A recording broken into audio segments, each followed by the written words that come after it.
네, 오늘 말씀의 제목은요, 하나님께 소망을 두는 인생. 네, 말씀은요, 이사야 43장 14절에서 21절 말씀인데요. 저랑 성도님들이 한 절씩 교대로 번갈아 가며 읽다가 마지막 절에는 함께 합독하도록 하겠습니다. 너희의 구속자여 이스라엘의 거룩한 이 여호와가 말하노라. 너희를 위하여 내가 바벨론에 사람을 보내어 모든 갈대아 사람에게 자기들이 연락하던 배를 타고 도망하여 내려가게 하리라. 나는 여호와 너희의 거룩한 이요 이스라엘의 창조자요 너희의 왕이니라. 나 여호와가 이같이 말하노라. 바다 가운데의 길을 큰 물 가운데에 지름길을 내고 병거와 말과 군대의 용사를 이끌어내어 그들이 일시에 엎드러져 일어나지 못하고 소멸하기를 꺼져가는 등불 같게 하였느니라. 너희는 이전 일을 기억하지 말며 옛날 일을 생각하지 말라. 보라, 내가 새 일을 행하리니 이제 나타낼 것이라. 너희가 그것을 알지 못하겠느냐? 반드시 내가 광야의 길을 사막의 강을 내리니 장차 들짐승 곧 승냥이와 타조도 나를 존경할 것은 내가 광야의 물을 사막의 강들을 내어 내 백성 내가 택한 자에게 마시게 할 것임이라.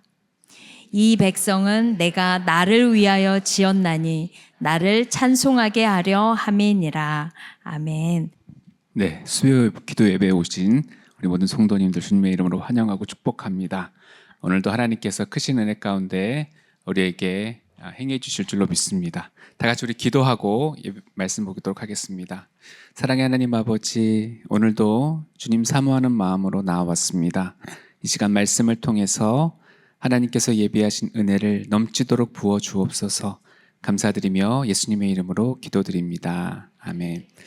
네, 먼저 우리 그림 하나 보고 말씀 보도록 하겠습니다. 그림 하나 띄워주세요.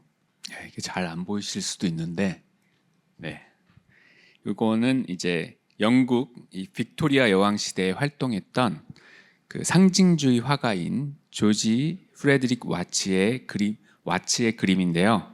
이 그림은 지금 어떤 사람을 지금 묘사하고 있죠. 지금 저 사람이 앉아 있는 곳은 지구본입니다. 그러니까 지구 위에 한 소녀가 앉아 있는 거예요. 근데 그 지구본에 앉아 있지만 그 지구가 푸른 별의 그런 어떤 모습이 아니라 좀 암울한 그런 지구의 모습이죠. 그 위에 소녀가 앉아 있는데 자세히 보시면 눈을 가리고 있는데 이건 이제 눈이 멀었다는 뜻입니다. 그리고 옷은 화려한 게 아니에요. 누추한 옷을 입고 있고 또 몸은 제대로 가누기조차 힘든 그런 모습이죠. 그런데 이 사람이 지금 한 악기를 손에 들고 있거든요. 근데 그 악기의 이름은 리라라는 악기예요. 고대 현악기입니다. 근데 이 악기는 7개의 현으로 되어 있는데 6개의 줄이 다 끊어지고 지금 1개의 줄밖에 남아있지 않은 상태죠. 그런데 그 한 줄을 지금 기대서 그 한 줄을 갖고 연주를 하려고 하는 그런 모습을 지금 담고 있어요. 그래서 이 작품의 제목을 HOPE, Hope, 그러니까 우리말로 희망 또는 소망이라고 할 수가 있는데요. 희망은 이제 한자로 바랄희, 바랄망. 그래서 희망은 바라고 바란다는 뜻이고요. 소망은 바소의 바랄망이에요. 바라는 바, 그걸 소망이라고 하는 것입니다. 그래서 희망이나 소망이나 사실은 같은 뜻이라서 크게 뭐 소망이 더 좋은 말이다 이렇게 말할 수 없고 희망, 소망 다 혼용해서 쓸 수 있어요. 왜냐하면 영어는 한 단어이기 때문에 그렇죠. 이 호프라는 그림은 넬슨 만델라 대통령이 옥고를 치르는 동안 자기 감방 안에 붙여두고 바라봤던 그림이라고 합니다. 그래서 그 27년 동안의 감옥 생활을 버티게 한 힘, 그게 바로 이 호프라는 그림에 있었다라는 거죠. 그리고 버락 오바마 대통령이 흑인이라는 핸디캡을 딛고 대선에 도전할 수 있는 힘을 준 또 그림이 이 그림이라고 합니다. 조지 프레드릭 와츠는 이 호프, 이 희망을 이 그림으로 지금 정의하고 있는 것입니다. 희망이란 모든 조건을 다 갖춘 상태에서 하는 게 아니라고 하는 거죠. 누추한 옷, 눈도 보이지 않고, 또 내가 연주를 해야 되는데 그 악기에 7개의 줄 중에서 6개의 줄이 끊어져 있는 그 상황에서도 한 개의 남은 줄을 가지고 당당히 연주하려는 모습, 그게 희망이다라고 말하고 있는 것입니다. 사람들은 보통 이 조건을 좀 갖춰야 된다고 생각하죠. 이 그림의 이 소녀 같으면 누더기 대신에 좀 번듯한 화려한 연주자 같이 좋은 옷을 입고, 또 에너지와 생기가 있어야 되고, 또 눈도 더 잘 보이고, 리라의 이 악기가 잘 관리돼서 한 개의 줄도 끊어지지 않고 팽팽하게 잘 관리된, 그래야만 본인이 연주할 수 있다라고 생각을 합니다. 그런데 여러분, 우리가 볼 땐 너무나 많은 걸 갖추고 있는 사람들 중에서 희망을 잃어버린 사람이 얼마나 많은지 몰라요. 자살하는 많은 사람들이 이 그림의 사람보다 더 나은 상황에서도 자살하지 않습니까? 그래서 비평가들은 이 작품을 보면서 이게 무슨 희망이야? 이 작품은 절망이지라고 비판했다고 하죠. 그런데 왜냐하면 이제 보통 사람들은 이런 상황에서는 다 절망하기 때문에 그렇죠. 그런데 이 작가인 와츠는 말합니다. 아직 한 줄의 희망이 남아있기 때문에 우리는 좌절해서는 안 된다라고 하는 거죠. 그래서 이 작품의 이름을 희망, hope라고 지었다라고 하는 거예요. 저와 여러분 같은 이 믿는 자야말로 희망을 가진 자요, 또한 소망을 하나님께 둔 인생일 것입니다. 다른 것이 다 끊겨도 하나님을 부를 수 있는 리라의 줄 하나는 남아있기 때문입니다. 모든 것이 끊어진 절망적인 상황에서도 오직 한 분 하나님께 소망을 두는 자는 놀라운 구원의 은혜를 체험하게 될 줄 믿습니다. 오늘 본문은 이 포로 생활을 하고 있던 유대인들에게 주신 말씀입니다. 유대 민족은 찬란했던 이 다윗의 영광은 이미 사그라들었어요. 나라는 멸망했고 예루살렘은 황폐화되었으며 바벨론으로 끌려가서 견디기 어려운 포로 생활을 하고 있었습니다. 오늘 읽은 이 이사야서는 유대인들이 포로로 잡혀가기 100년에서 150년 전에 기록된 성경이지만 기록 당시에는 주목받지 못했습니다. 이 이사야의 경고를 무시하고 우상 숭배를 하고 타락하니까 나라가 멸망하고 만 거죠. 말씀 그대로 성취가 된 것입니다. 하나님은 그 상황까지도 다 내다보시고 이 이사야서를 통해서 하나님께서 그 안에서 회개하고 돌아올 때 주시는 소망의 말씀을 오늘 본문에서 기록하고 있는 거예요. 그래서 모든 것을 잃고 지금 포로로 잡혀가 있는 이 유대인들이 이 하나님의 말씀을 읽으면서 소망을 갖게 되었다라고 하는 것입니다. 이처럼 하나님의 말씀에는 생명력이 있습니다. 생명력 있는 말씀을 들을 때 우리에게 소망이 생기는 줄 믿습니다. 오늘 본문을 통해서 암울한 현실 속에서 하나님께 소망을 두는 인생은 어떻게 살아가는지 3가지로 살펴보겠습니다. 첫째, 하나님의 주권을 인정하며 살아가고, 둘째, 하나님의 기적을 체험하며 살아가며, 셋째, 하나님의 구원을 찬양하며 살아간다는 것입니다. 자, 하나님께 소망을 두는 인생. 첫째, 하나님의 주권을 인정하며 살아갑니다. 유다 백성들이 바벨론 포로로 잡혀가게 된 결정적인 이유가 무엇입니까? 그들이 하나님의 주권을 인정하지 않았기 때문이에요. 이사야서 1장 19절 20절 같이 읽어보겠습니다. 너희가 즐겨 순종하면 땅의 아름다운 소산을 먹을 것이요 너희가 거절하여 배반하면 칼에 삼켜지리라. 여호와의 입의 말씀이니라. 아멘. 즐겨 순종하지 못하니까 그들이 있던 그 땅의 아름다운 소산, 그것을 먹지 못하게 됐죠. 그리고 이사야의 말씀을 읽으면서 바벨론 포로 중에 있는 유대인들은 깨닫게 되었습니다. 우리 조상이 하나님을 거절하고 배반한 결과 칼에 삼켜졌던 것이구나.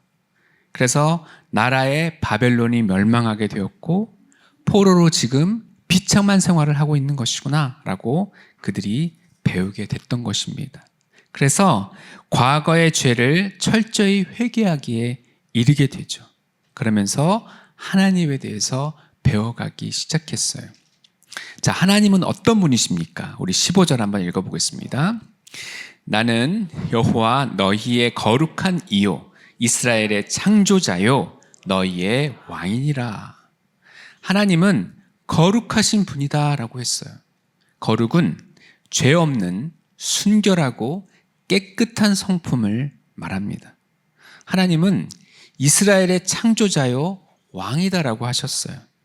창조주가 거룩한 왕이시기 때문에 하나님의 백성은 죄악과 부정으로부터 철저히 자신을 구별시켜서 하나님의 법대로 살아가야 했던 것이에요.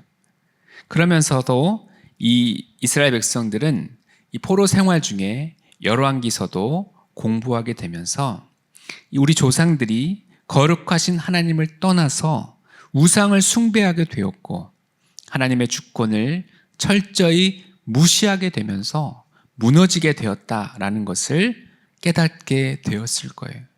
그러면서 이 포로민들 가운데 신앙의 부흥이 일어나기 시작한 것입니다. 이 신앙의 부흥이 일어난 포로민들의 신앙을 엿볼 수 있는 것이 느헤미야의 기도에 나오는데요. 우리 느헤미야 1장 8절 9절 읽어보겠습니다. 옛적에 주께서 주의 종 모세에게 명령하여 이르시되 만일 너희가 범죄하면 내가 너희를 여러 나라 가운데에 흩을 것이요 만일 내게로 돌아와 내 계명을 지켜 행하면 너희 쫓긴 자가 하늘 끝에 있을지라도 내가 거기서부터 그들을 모아 내 이름을 두려고 택한 곳에 돌아오게 하리라 하신 말씀을 이제 청하건대 기억하옵소서. 하나님께 범죄하면 여러 나라로 흩어지지만 그때라도 하나님께 회개하고 돌아와서 하나님의 계명을 지켜 행함으로써 하나님의 주권을 인정하면 하나님께서 회복시켜 주실 것을 굳게 믿었다는 것입니다. 너무나 신기한 사실은 이 유대민족의 역사에서요, 포로에서 귀환한 후부터는 우상 숭배가 완전히 사라지고 말았다는 것입니다.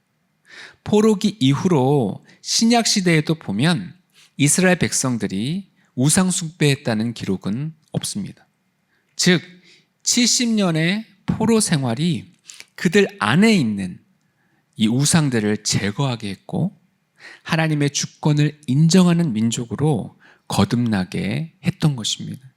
그런 면에서 이 70년의 기간은 결코 헛된 기간이 아니었어요. 이 기간 동안의 고난의 시련이 그들 안에 뿌리 박힌 우상과 죄악의 불순물들을 제거했고 순금신앙을 가진 거룩한 백성, 하나님의 주권을 인정하는 인생으로 거듭나게 했던 것입니다. 이처럼 참된 인생은 주인이 누구이신지를 아는 데서부터 시작되는 것입니다. 하나님께서 우리의 주인 되시며 우리는 주의 종임을 인정해야 합니다. 우리 인생에서 실패하지 않는 길은 딱 하나입니다. 자신을 왕으로 삼지 않기만 해도 하나님을 떠나지 않아요. 세상 사람들의 특징이 무엇입니까? 자신을 왕으로 삼는 것, 그것이 모든 인간들의 특징이거든요. 철학자 니체도 그걸 분석하면서 인간에게는 권력 의지, will to power가 있다고 그러잖아요. 다 내가 한 자리 차지하려고 아등바등하는 것이 세상 사람들의 모습이 아닙니까? 내가 중심이 되려고 그러는 거죠. 이런 권력 의지의 중심에 죄성이 있는 것입니다. 내가 하나님 되려고 먹은 것, 그것이 선악과가 아닙니까? 그래서 여러분, 우리 인생 가운데 내 자신이 왕으로만 되지 않아도 인생은 풀리는 거예요. 하나님, 내가 왕이 아닙니다. 하나님이 왕이시고 나는 하나님의 종입니다. 이 사실을 우리는 잊지 말아야 합니다. 여러분, 사실 인간은 누군가의 종이에요. 아담과 하와가 언제 선악과를 따먹은 것입니까? 하나님의 말씀 대신에 사단의 말에 귀를 기울였을 때입니다. 다시 말해 하나님의 이 종으로서 하나님을 섬기기를 거부하고 사단의 종 되기를 선택했을 때 그랬다라고 하는 것이죠. 자신을 창조하시고 모든 것을 베푸신 하나님의 말씀보다 가만 이설로 속이는 이 뱀의 말을 어떻게 더 신뢰할 수 있느냐라는 것입니다. 하나님의 주권을 거부할 때부터 아담과 하와는 범죄하게 된 것이고, 아담과 하와의 범죄 이후로 인간은 죄의 종이 된 것입니다. 그러므로 우리는 내가 주인 돼서는 안 됩니다. 하나님의 말씀을 신뢰하고 말씀이 주시는 희망을 붙들어야 할 줄 믿습니다. 하나님의 주권을 인정할 때 하나님은 하나님의 백성을 포로에서 자유케 하시고 축복된 삶으로 이끌어 주실 줄 믿습니다. 하나님께 소망을 두는 인생은 두 번째로 하나님의 기적을 체험하며 살아갑니다. 우리 16절과 17절 읽어보겠습니다. 나 여호와가 이같이 말하노라. 바다 가운데의 길을 큰 물 가운데에 지름길을 내고 병거와 말과 군대 용사를 이끌어 내어 그들이 일시에 엎드러져 일어나지 못하고 소멸하기를 꺼져가는 등불 같게 하였느니라. 하나님은 홍해를 가르셨어요. 그래서 이 바다 가운데에 길을 내셨습니다.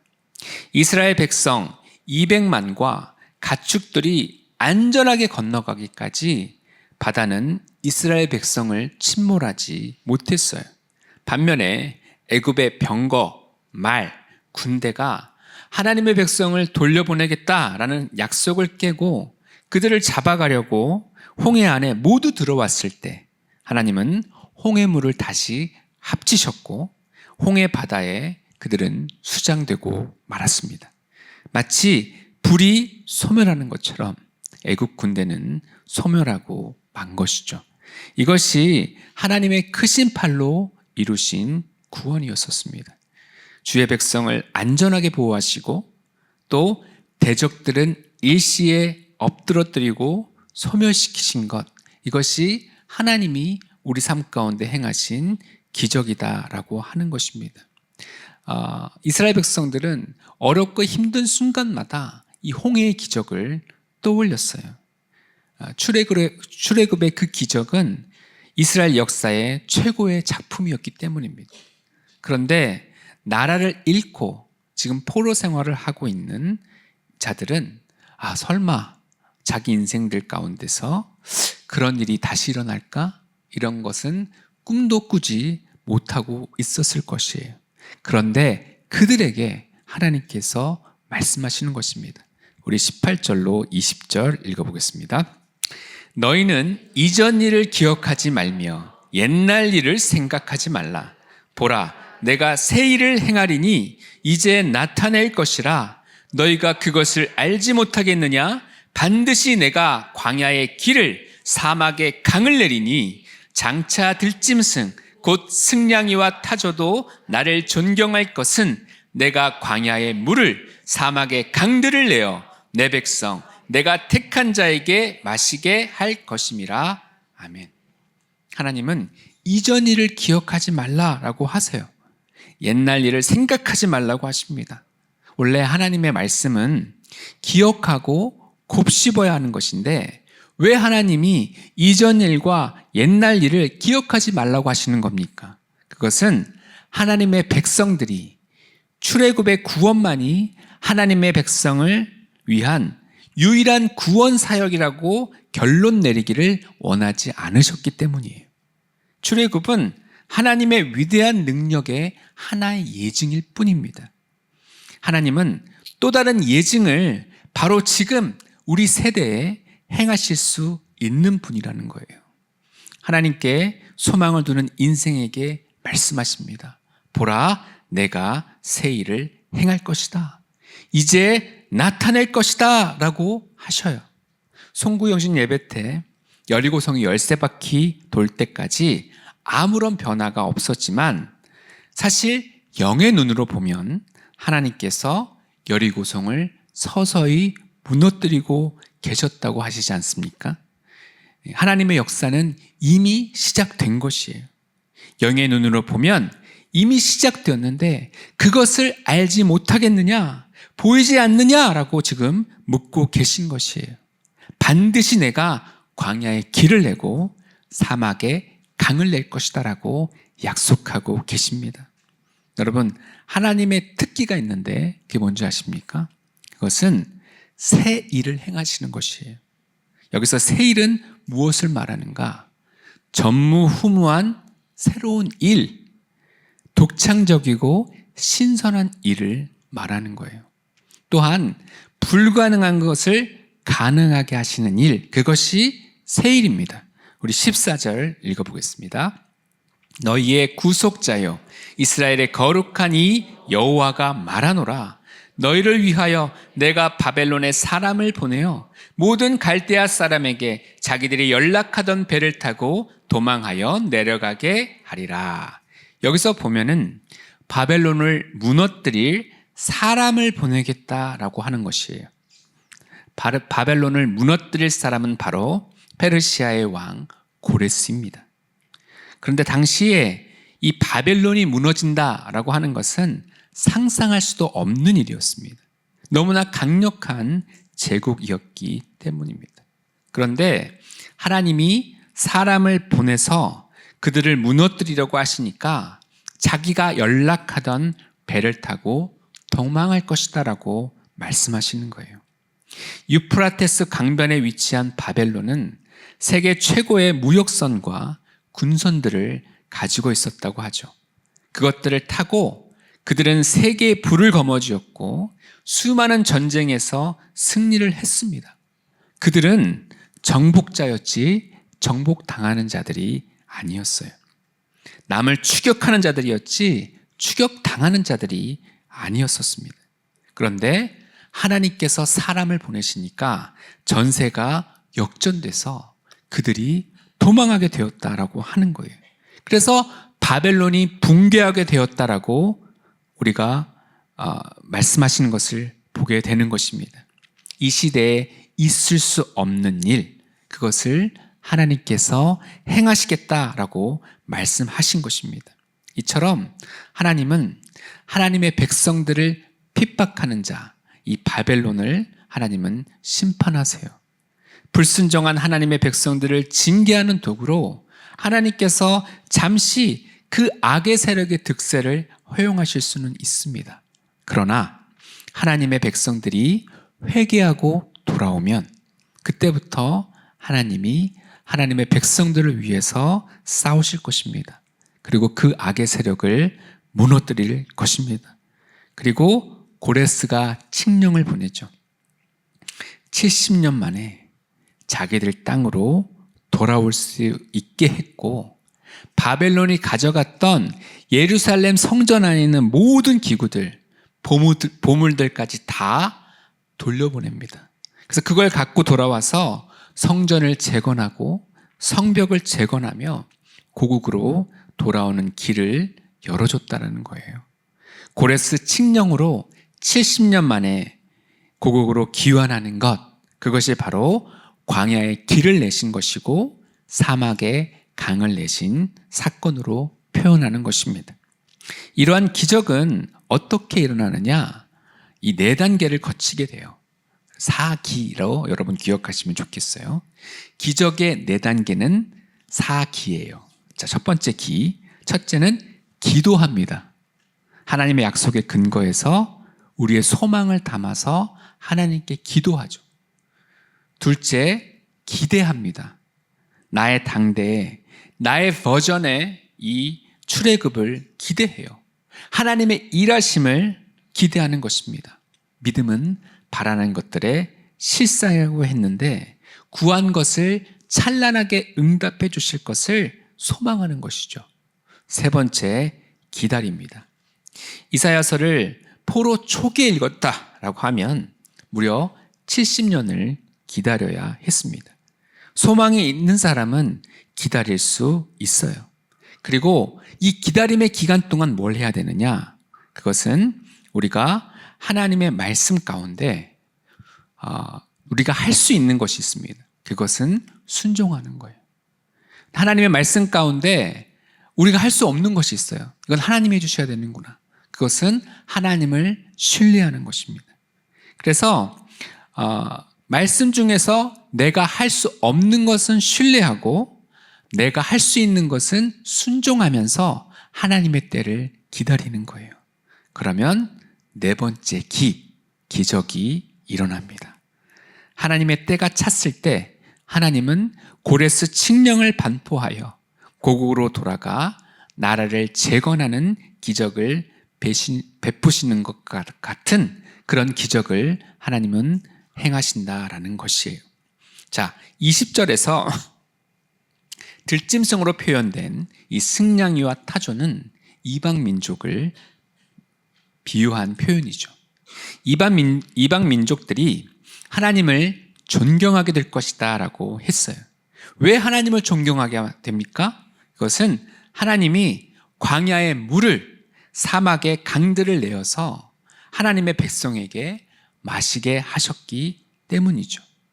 이스라엘 백성이 전도하지 않았지만 믿고 하나님의 백성이 된 대표적인 사람이 바로 여리고의 기생 라합이 아닙니까?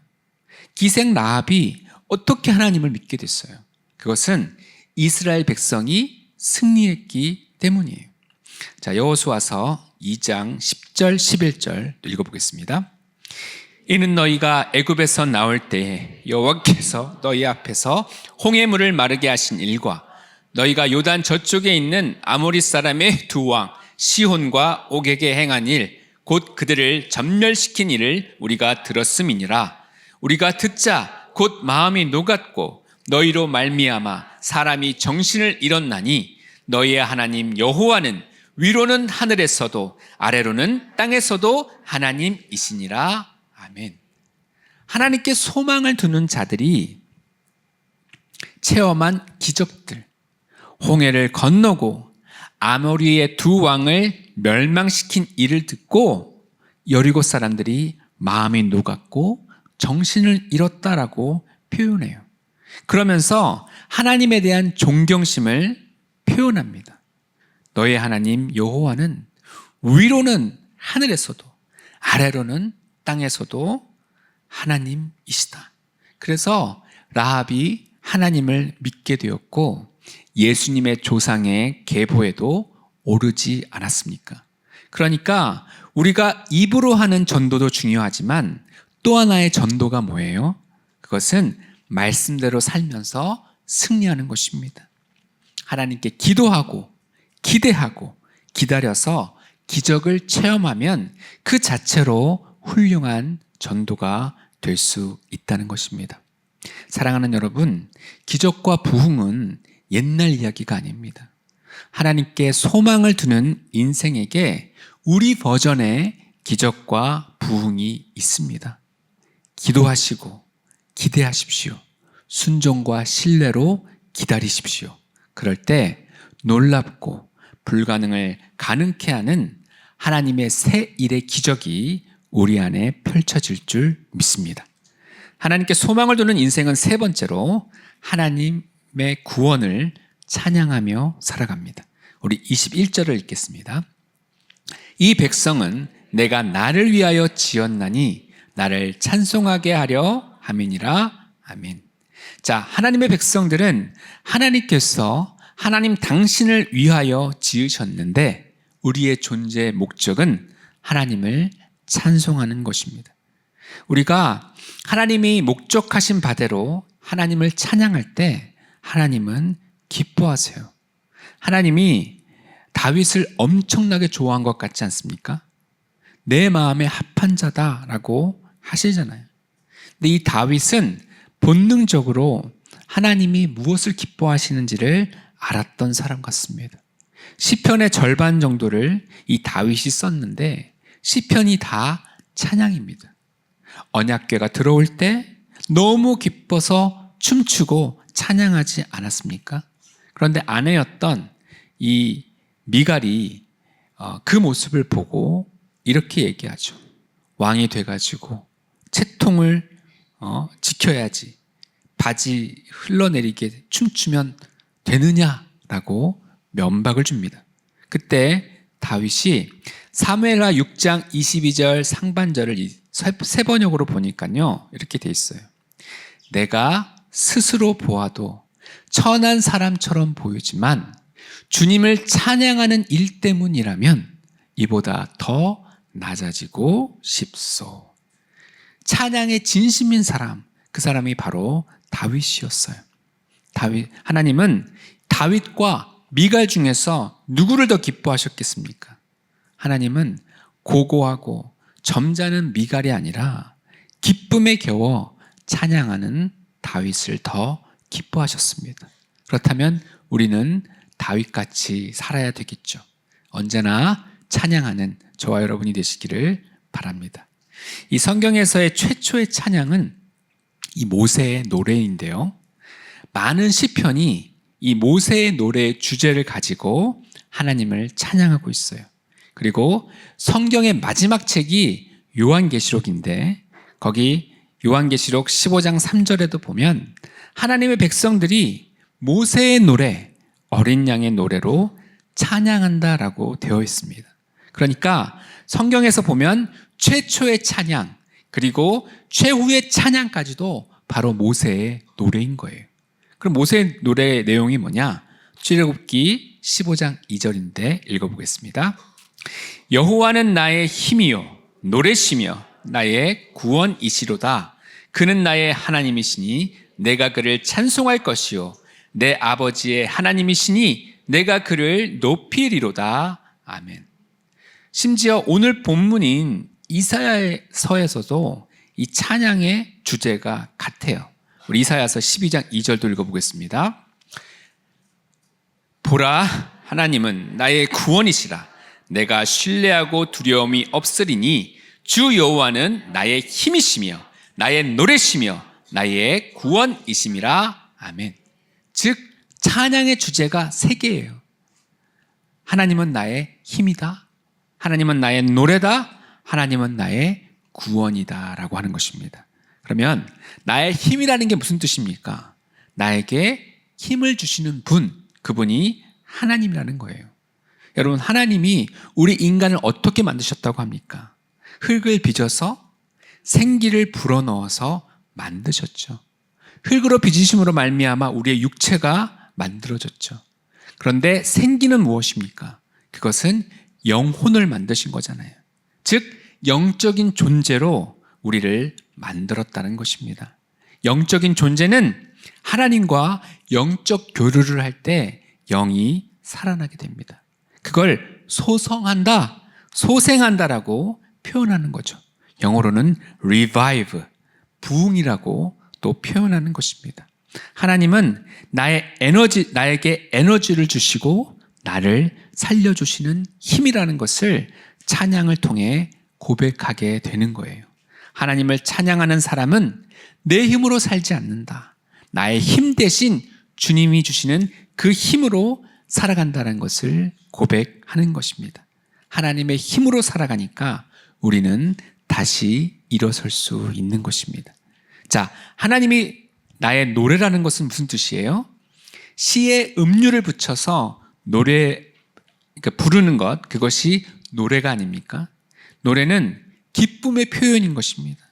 우리가 자연 만물을 보면서도 하나님의 위대하심을 찬양하게 되고 내 삶의 은혜의 순간순간을 기억할 때마다 하나님의 사랑을 찬양하듯이 내 마음속 깊은 곳에서부터 하나님을 높이는 노래가 터져 나온다라고 하는 것입니다. 루시퍼가 하늘나라의 음악을 주관하는 천사장이었잖아요. 천사장 중 하나에게 음악을 주관하여 노래하게 하실 정도로 하나님은 노래에 진심인 분이었습니다. 우리가 천국 가서 할 게 뭔지 아세요? 그것은 찬양입니다. 영원토록 우리는 하나님을 노래할 것입니다. 누가 그러더라고요. 자기는 찬양 듣는 걸 좋아한다. 근데 찬양은 듣는 게 아닙니다. 찬양은 부르는 거예요, 여러분.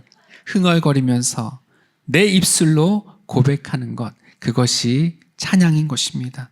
매일을 찬양으로 시작해 보십시오. 여러분에게 기쁨이 충만할 것입니다. 자, 하나님이 나의 구원이라는 것, 그럼 그것은 무슨 뜻입니까? 그것은 위기의 순간마다 나를 건지시는 분이 나의 하나님이다라는 고백이에요. 홍해 바다를 가르셔서 바다를 마른 땅같이 걷게 하시고 쫓아오는 애굽의 군대를 바다에 수장시키신 하나님의 구원을 말하는 것입니다. 바벨론을 멸하시고 고레스 칙령을 통해 고국으로 돌아와 나라를 재건하게 하는 출 바벨론의 구원을 말하는 것입니다. 나에게 맞춤형으로 주시는 크고 놀라운 일, 불가능을 가능케 하시는 하나님의 새 일을 말하는 것입니다. 우리를 죄에서 건져주신 어린 양 예수 그리스도의 구원을 우리는 영원토록 찬양하게 될 줄 믿습니다. 21절만 따로 읽으면 믿지 않는 분들 중에서는 오해할 수가 있어요. 하나님이 자기 자신을 위해 우리를 만들었다? 우리로 하여금 하나님을 찬송하게 하려고 지었다고? 그러면 이런 반발이 날 것입니다. 내가 로봇인가? 내가 그럼 꼭두각시인가? 그런데 맥락을 읽어보면 하나님은 우리를 로봇으로 만들지 않았어요. 하나님이 인간에게 반역하고 불순종할 자유를 주셨습니다. 탕자가 허랑방탕할 수 있는 자유를 허락하신 것처럼 말이죠. 그래서 이스라엘이 자기 자유의지로 하나님을 떠나서 우상숭배하다가 멸망하고 바벨론으로 포로로 끌려간 것 아니냐라는 거예요. 하지만 그들이 회개하고 하나님께 돌아올 때 하나님만이 나의 힘 되시는구나, 나의 노래 되시는구나, 나의 구원 되시는구나. 그래서 하나님께 돌아올 때 하나님은 다시 그들을 받아주시고 그들에게 구원을 베푸실 것이며 위대한 하나님의 새 일을 행하신다라는 것입니다. 새 일을 경험할 때 우리는 찬송하게 되는 거예요. 그래서 찬양은 억지로 의무감에 하는 것이 아니라 하나님의 구원을 체험한 자들이 자발적으로 기쁜 마음으로 자기 자유의지로 이 좋으신 하나님을 찬양하는 것입니다. 그리고 하나님은 우리가 찬양할 때 그 찬양을 기뻐하세요. 스바냐 3장 17절 읽어보겠습니다. 너의 하나님 여호와가 너의 가운데에 계시니 그는 구원을 베푸실 전능자이시라. 그가 너로 말미암아 기쁨을 이기지 못하시며 너를 잠잠히 사랑하시며 너로 말미암아 즐거이 부르며 기뻐하시리라 하리라. 아멘. 하나님이 찬양할 때 우리를 기뻐하신대요. 어느 정도로 기뻐하시느냐? 기쁨을 이기지 못하시며 잠잠히 사랑하신다라고 하는 거예요. 너무너무 좋아서 기쁨을 숨기려고 해도 숨길 수가 없더라는 거죠. 아주 쉽게 표현하면 까무라칠 정도로 좋아한다. 뭐 이런 뜻이에요. 우리는 하나님의 구원을 경험하고 하나님께 거기에 대한 감사와 찬양을 표현해야 하는 것입니다. 하나님은 그 찬양할 때 우리를 너무나 기뻐하신다라고 하는 거예요. 웨스트민스터 이 신앙 고백에 나오죠. 사람의 제일 되는 목적이 무엇입니까? 하나님을 영화롭게 하는 것과 하나님을 영원토록 즐거워하는 것이에요. 하나님을 영화롭게 하는 것이 찬양이고, 하나님을 영원토록 즐거워하는 것, 기쁨 가운데 찬양하는 것, 그것이 영원토록 하나님을 즐거워하는 찬양이죠. 찬양은 승리의 문을 여는 열쇠입니다. 어려움이 오고 내 뜻대로 되지 않는다고 불평하면 약속의 땅도 메마른 사막이 되고 말죠. 어려움이 올 때에 우리는 오히려 하나님을 찬송해야 합니다. 우리가 하나님을 찬송할 때 사막에 강이 흐르는 역사가 있게 될 것입니다. 우리의 제일 되는 목적대로 우리 위대하신 하나님을 찬양하는 저와 여러분이 되시기를 바랍니다. 말씀을 정리하겠습니다. 하나님께 소망을 둔 인생은 첫째, 하나님의 주권을 인정하며 살아가죠. 하나님이 나의 왕, 나의 주인 되심을 잊지 마십시오. 주님 말씀하옵소서, 종이 듣겠나이다 라는 자세로 살아가야 됩니다. 하나님께 소망을 둔 인생은 두 번째로 하나님의 기적을 체험하며 살아갑니다. 기적의 4단계, 4기가 있다고 했죠. 기도해야 하고, 기도했다면 기대해야 합니다. 그리고 응답이 올 때까지 우리는 기다려야 하죠. 우리가 할 수 있는 건 순종하면 되고, 우리가 할 수 없는 것, 그것은 신뢰하며 기다려야 합니다. 하나님의 때가 되면 하나님은 우리에게 기적을 베풀어 주실 줄로 믿습니다. 그리고 우리가 체험한 이 기적의 승리는 짐승들, 곧 이방인들이 하나님을 존경하게 하는 통로로 사용되는 것입니다. 자, 하나님께 소망을 둔 인생 은 세 번째로 하나님의 구원을 찬양하며 살아가죠. 나의 힘, 나의 노래, 나의 구원 되신 하나님을 마음 다해 찬양할 때 우리의 영은 살아 숨쉴 것입니다. 하나님은 우리의 찬양을 기뻐하세요. 어느 정도냐? 정말 조와 까무라칠 정도로 기뻐하신다라고 하는 것입니다. 그러니 우리가 어찌 찬양하지 않을 수 있겠습니까? 하나님의 주권을 인정하며 하나님이 주신 그 기적을 체험하며 하나님의 구원을 찬양하는, 하나님께 소망을 둔 인생 되시기를 축복합니다.